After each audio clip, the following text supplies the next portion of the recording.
Hey everyone, this is my 2012 Hyundai Sonata. Obviously it's super dirty, but I just wanted to give you guys some exterior shots of this car as well. This car is a 2012, like I said before. It's a 2.0 liter 4-cylinder, naturally aspirated. I know they make the turbo ones of these, but I don't have that. As you can see, this car is pretty dirty, and I have my big old tires in there, and I got some more in the back just to add extra weight during these winter months. This car makes 190 horsepower. With the tires and everything, it's probably around 3,500 pounds. So it does feel pretty underpowered. But we'll talk about a lot of the driving in our video. I just kind of wanted to give a quick walk around of the car. Obviously you can see the whole top is glass, which is pretty cool. There's adequate trunk space. The interior is generally nice, really dirty, but I daily drive this thing. It's got 160k miles on it. I got my snow tires on, and yeah, it's a pretty nice car to drive, but we'll talk about more of that in the review. Thank you guys for watching, and I hope you enjoy the ride. Hey everyone, so today we are actually reviewing my own car, which is a 2012 Hyundai Sonata. We're just gonna talk about it. It's more of like a cost of ownership and just a review of the experience at currently 160k miles. I bought this car when it was at 116k for about $6,000. It was in fairly good shape.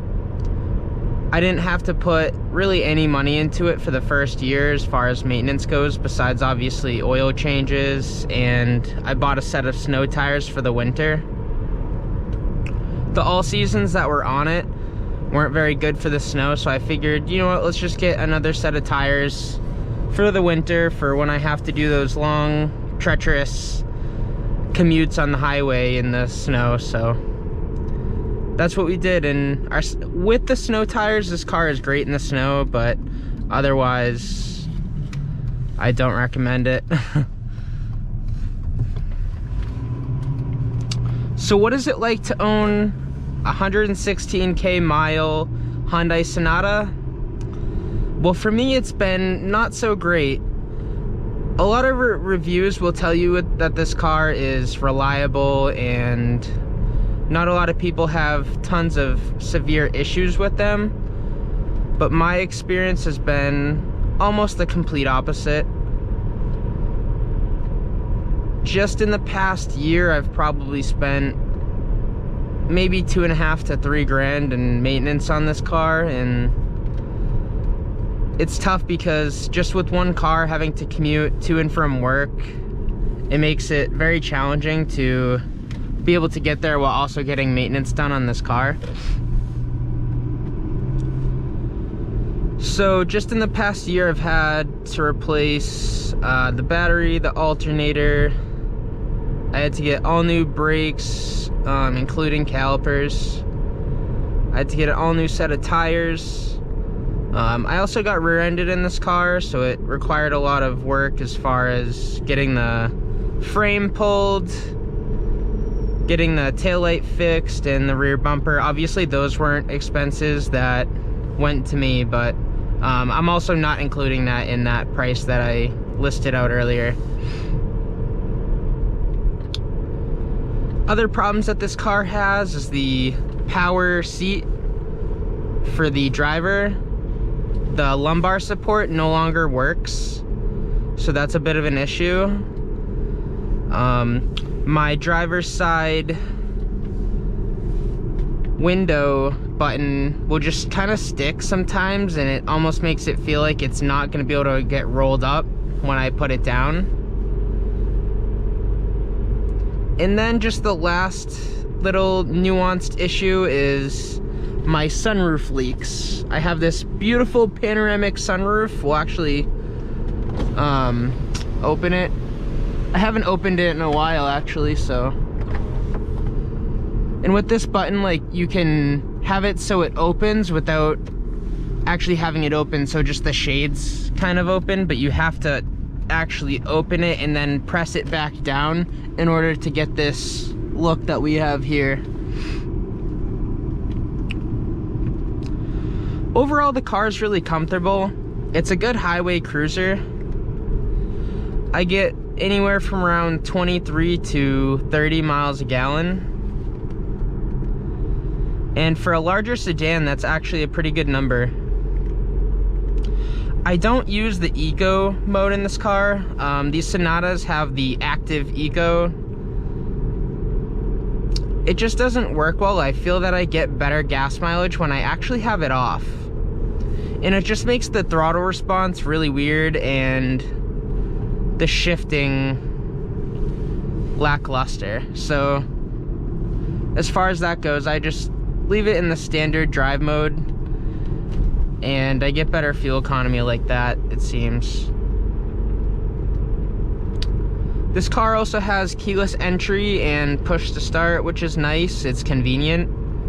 I'm glad that it has both features instead of just push to start and then I have to like actually open my door with the fob, because that just wouldn't make sense. And actually a lot of cars that I've reviewed or just driven lately have been like that. I actually drove a Camry, but I won't go into that. It was essentially the same thing. It was a brand new Camry. It had the push to start but no keyless entry. I think that's just silly.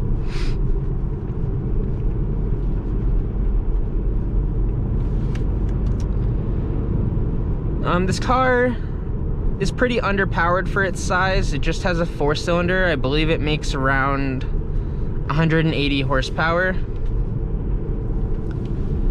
It's very underpowered and it shows it.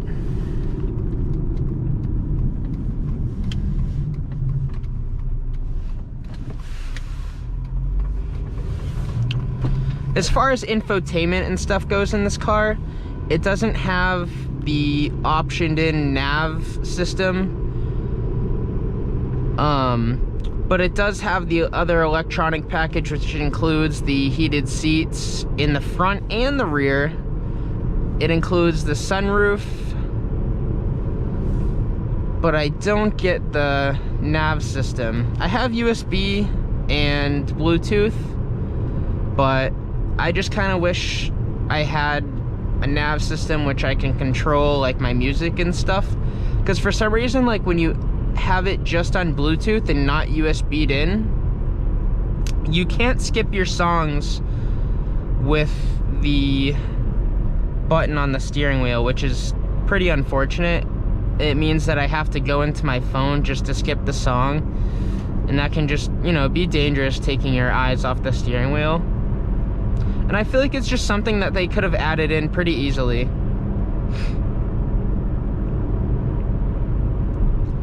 As far as this interior goes, I apologize that it's really dirty. I drive this car a ton. I'm super busy lately. I haven't had a ton of time to wash it, especially considering like all of last week, especially, it was under 10 degrees for most of the week. The interior's nice. There's a lot of gloss black though, which shows dirt super easily. Especially in a lot of high touch surfaces like both door panels, my center infotainment area, and even my shift gear below, which is actually really filthy.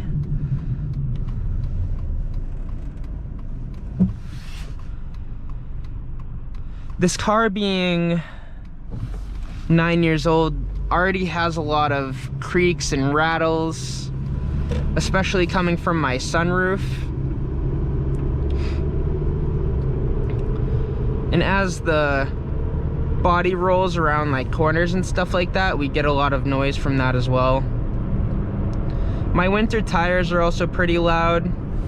I enjoy driving on my all seasons much better, but obviously with the amount of snow that we get here in New England, especially this winter so far, it's been pretty bad.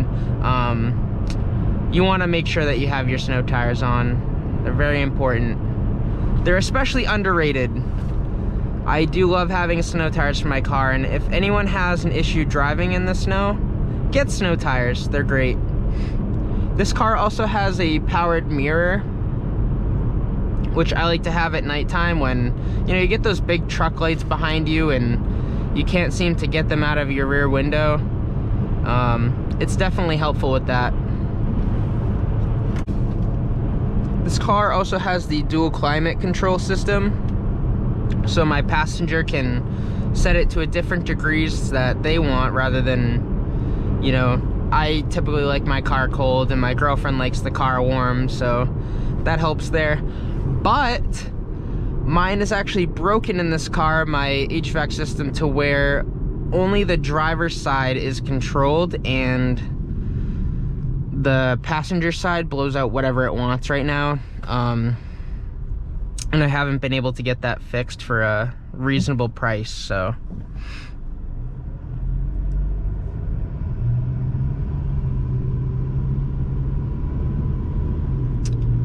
This car has black leatherette seats, front and rear, and they're all heated, which is super nice. The back provides a lot of space. Currently I have my all-season tires back there just to add a little more weight to the back of the car. And because I'm lazy, but we won't talk about that.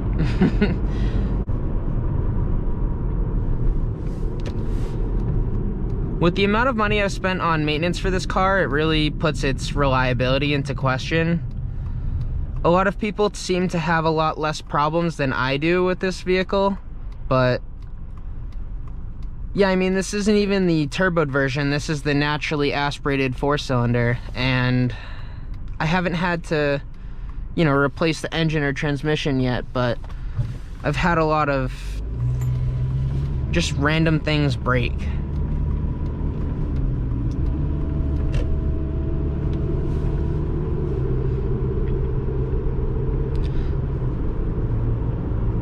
The biggest issue I have with this car is the small little things that break are super expensive. Like the lumbar support, I was quoted at least $500 because they'd have to replace the entire seat apparently.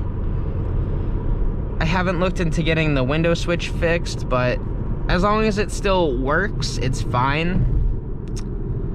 Obviously with the sunroof leaking and making a ton of noise, that would most likely be an expensive fix too, as it's just these huge pieces of glass that make up my roof.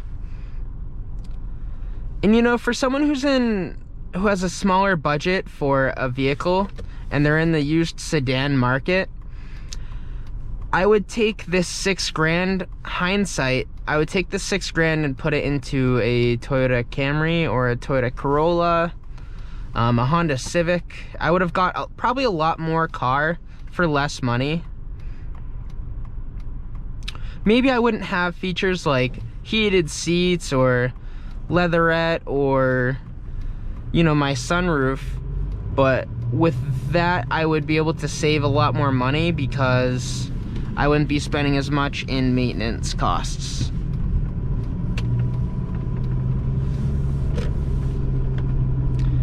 And when things break in this car, they aren't incredibly expensive to fix, but I found that a lot of places that I've brought this car to, they've definitely charged more than the average for even just simple things to fix. I just don't think mechanics like working on these cars. I mean, I could be wrong about that, but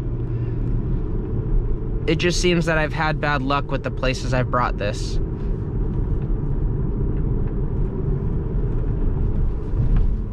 With this car, you can also change, well, you can turn off your traction control, not that you really ever would want to. Like I said before, you're not trying to get any sort of sporty feel out of this car whatsoever, because there's none. There really is none.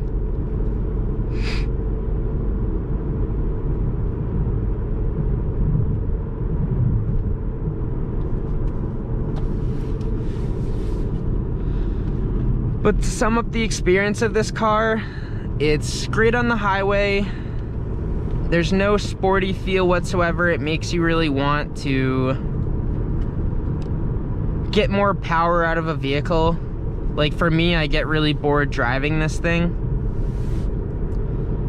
The cost of ownership is on the higher side. I wouldn't say it's as high as driving a BMW or an Audi or a Mercedes, or any, you know, used luxury sedan besides maybe Lexus. I would say probably is cheaper than this. But overall, the 3 years that I've had this car, I've generally liked it, besides having to put a lot of money into maintaining it. Obviously things break at this sort of mileage, but I feel that I've had a little worse luck with this Hyundai Sonata than some other people have. With that being said, I wouldn't recommend buying one of these used with over 100,000 miles. They drive nice, they're quiet, but overall when they get above 100,000 miles, they can have some maintenance issues that will cost you, and it's not worthwhile to maintain because I'm not really having fun with the car. I'm not enjoying it. I'm comfortable, but as far as a sporty feel, there's none here. So thank you guys for watching this video. I know it was kind of a quick summary. I'm gonna throw in some clips of the car's exterior and interior, hopefully when I get and clean it and get it nice and maintained for you guys. But thank you for watching these videos. If you guys have any questions on ownership of a Hyundai Sonata, I've had this thing for 3 years, so leave them in the comments. Please subscribe, hit the bell, and thank you for watching this video.